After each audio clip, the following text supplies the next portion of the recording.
All right, what's happening, people? Day one of the Malta Blockchain Summit in the books. My first impressions. Number one, there are definitely a lot of people here. I heard someone say there was like 6,000 people. I'm not sure it's that many, but there's definitely a couple of thousand people milling around in the conference. So, what can I say about this conference? Okay, so Malta has touted itself as the blockchain island. I would refine that a bit. I would say that Malta is not going to be necessarily a place where you can come and live out the blockchain utopia of decentralization, people owning their money, peer-to-peer transactions, you know, buying your coffee with Bitcoin and all that kind of stuff. It's not that kind of blockchain island. I would say the impression I get is it's more of a blockchain services island. So if you need services in relation to blockchain, e.g. Legal services or marketing services or business development services or a progressive regulatory framework, then yeah, I think Malta is definitely putting itself in that ballpark. So yeah, I wouldn't call it just yet the blockchain island. I'll definitely call it the blockchain services island, or what that's what it's aspiring to be. Caught some of the conference stuff. So when the Prime Minister was speaking, it was literally standing room only. The venue is quite big. However, there's so many people that it's actually too small for the amount of people that are here. Literally, it's that packed. It's heaving. So yeah, the Prime Minister speaking was good, but definitely the highlight was John McAfee. He did a speech for about 10-15 minutes.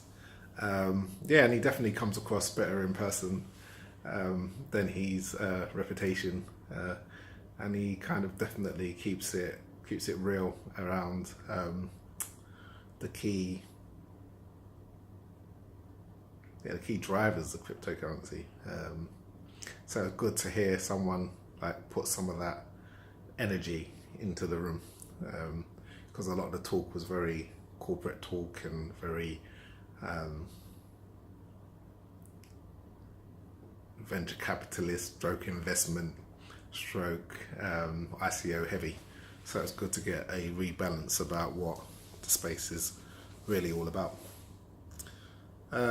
Yeah, so I went around to a few of the stands, and yeah, that definitely gave me the impression that it's a blockchain services event, because most of the people that I ended up communicating with were offering some sort of service, B2B service for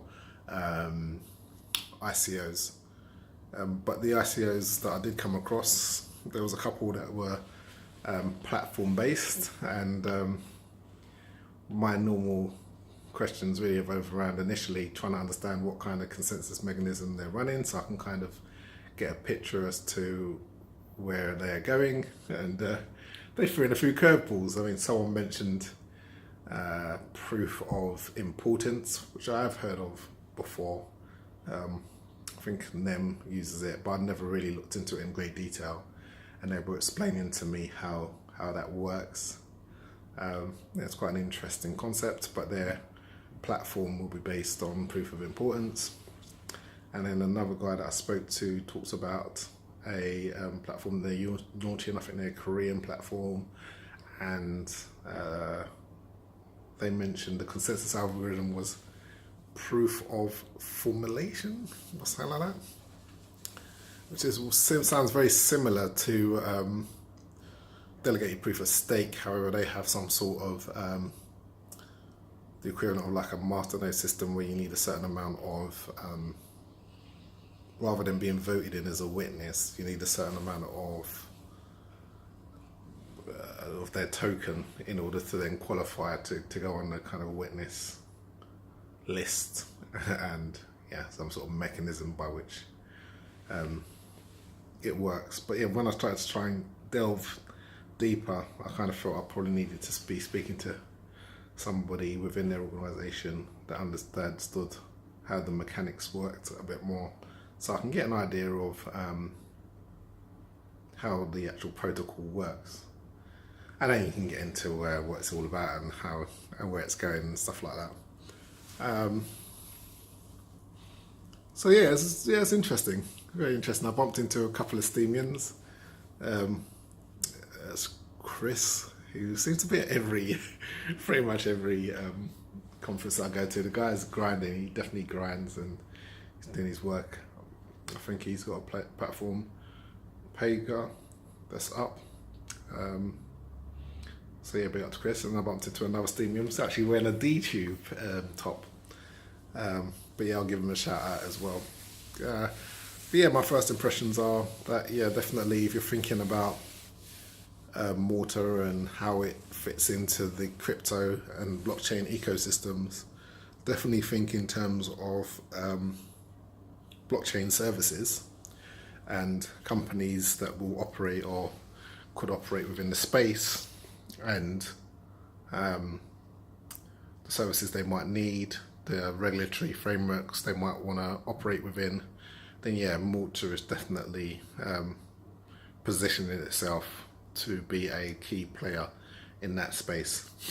Don't think of a blockchain. The blockchain island is a place where you can retire your bitcoins and pay for your pleasures with Monero or whatever. It's not quite there yet. Not saying that it's never going to get there, but it's not quite there yet.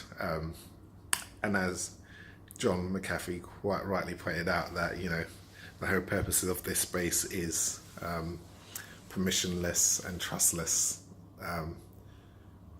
a means of communication or means of exchange, and this is predicated on the notion that governments and other agencies need to accept that human beings who ultimately put them where they are going to want to interact with each other financially and otherwise in a peer-to-peer, free of interference type way.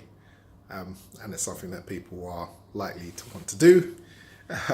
And it's really about governments coming on board and understanding that, rather than trying to control that which can't be controlled. Anyway, enough of the ramblings. Let's enjoy our day two. I'm going to go and get some more shut-eye. I'm trying to do regime that involves kind of waking up early, so it invariably means that come the evening I'm ready for bed, quick, smart.